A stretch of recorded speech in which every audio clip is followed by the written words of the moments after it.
What's up, everyone? It's your boy Norrin Radd89 here. Continuing this Final Destination review series, and now we are on to The Final Destination, the 3D adventure, the one that was billed as The Final Destination. And man, I'm going to tell you right off the bat right here, this one is pretty bad. So today you're going to hear a smidgen, maybe a smidgen of positives, and then the laundry list of negatives that I have for this one. So let's discuss this. Roll it.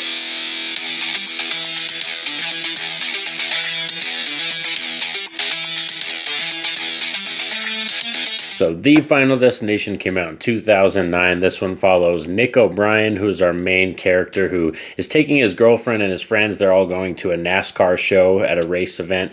And in the speedway, there's a horrible accident. He sees the premonition of this awful crash, and tons of people get killed, and there's tires flying everywhere, fire and explosions. And yeah, this one is just, it's so bad.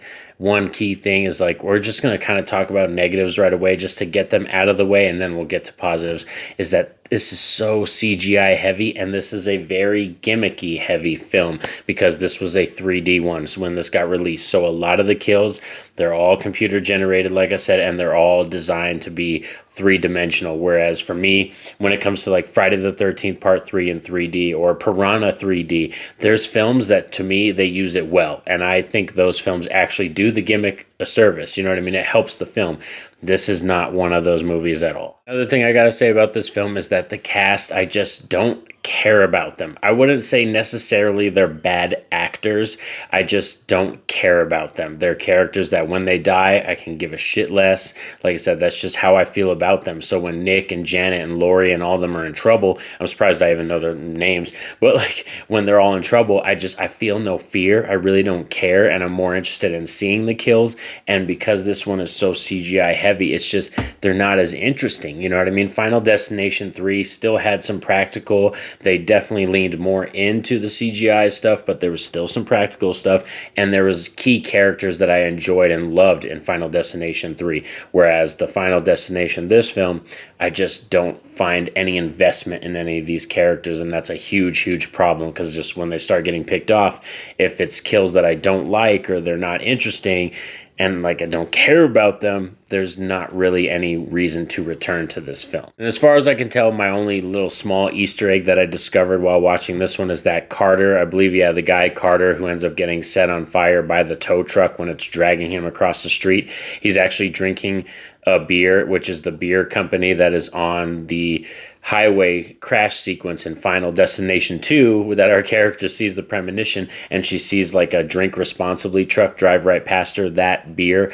is the beer that this character is drinking in here. I know it's a really small Easter egg, but I noticed it while he was sitting there and he was about to set like a cross on fire on someone's lawn and shit. So yeah, but in terms of like anything else that I'm like, it's just, I just don't care about this one. And that's another thing too, is after watching this one, I just recently rewatched all these films like within a 2-week period, like, you know, spaced them out a little bit, and I just rewatched them all.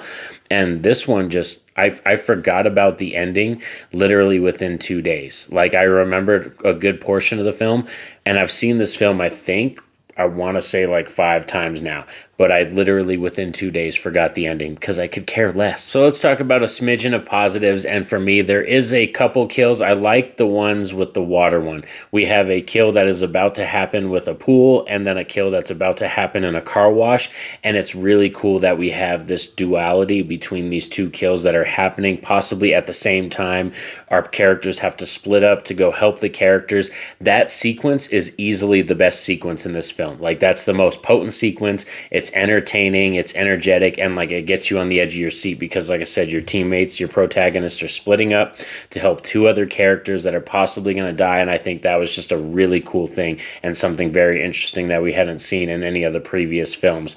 And then other than that, we have the African-American character, the one, he ends up getting killed by an ambulance, which sucks. I can't remember his character's name, but he ends up getting killed by an ambulance. He's a really good actor too.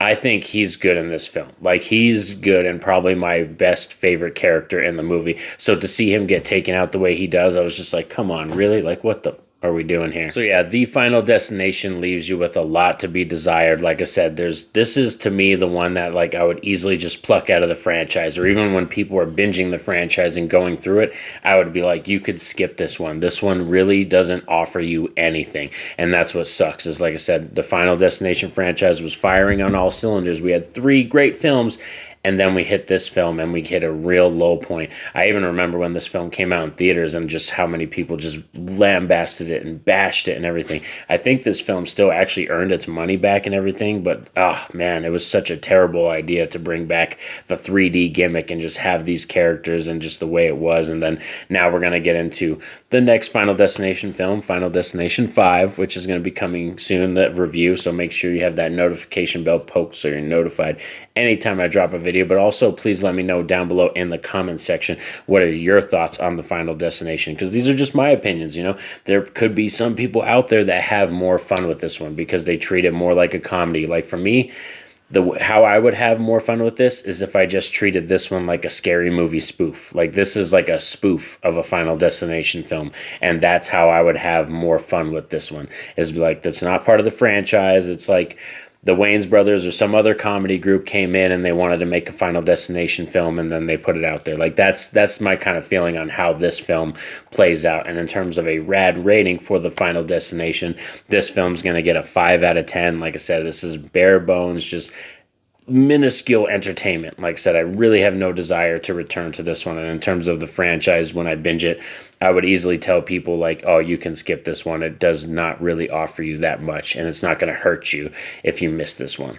But please like the video, guys. That definitely helps out the channel. And subscribe if you're new to the channel. I got other videos coming out pretty soon. I got my wrestling review for Double or Nothing. I really do want to discuss that show, so I'm going to have a Double or Nothing review popping out pretty soon. I think probably on Wednesday or Thursday. And then also we're going to talk about, like I said, Final Destination 5. And then once I'm able to get to the theater and check out Final Destination Bloodlines, you will hear my thoughts on that film. And then the ranking will come out for all 6 films. So make sure you stay tuned to the channel. But most importantly, y'all know what's up.